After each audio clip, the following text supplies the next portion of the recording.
அஸ்ஸலாமு அலைக்கும் வரஹ்மத்துல்லாஹி வபரகாத்துஹு.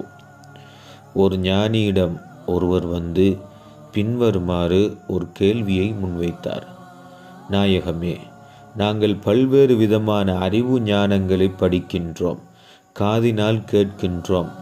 ஆனால் வலா நன்தஃபிஉ பிஹி, அந்த கேட்கக்கூடிய படிக்கக்கூடிய விடயங்களை கொண்டு நாங்கள் பிரயோஜனம் பெறாமல் இருக்கின்றோமே, இதனுடைய காரணம் என்ன என்பதாக ஒருவர் வந்து அந்த ஞானியிடம் கேட்டார். அதற்கு அந்த ஞானி சொன்னார், 5 விடயங்களுக்காக வேண்டிதான் நீங்கள் படித்த கேட்ட அறிவு ஞானங்களை கொண்டு பிரயோஜனம் பெற முடியாத நிலையில் நீங்கள் இருக்கிறீர்கள் என்று சொல்லிவிட்டு பின்வருமாறு காரணங்களை விவரித்தார்கள்.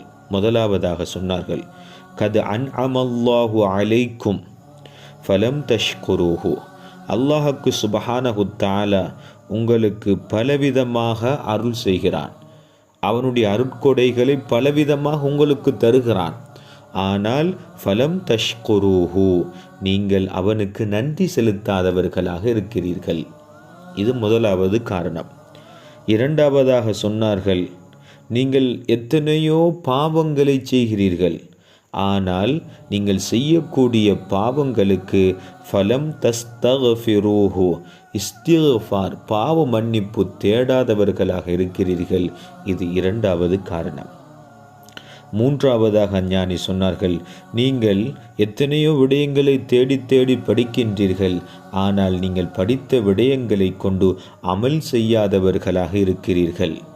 நான்காவதாக சொன்னார்கள், சஹிப்துமுல் அஹியார, நீங்கள் நல்ல மனிதர்களோடு தோழமை கொள்கிறீர்கள், அவர்களோடு இருக்கின்றீர்கள், அவர்களோடு நீங்கள் உட்காருகின்றீர்கள், தோழமை கொள்கின்றீர்கள்.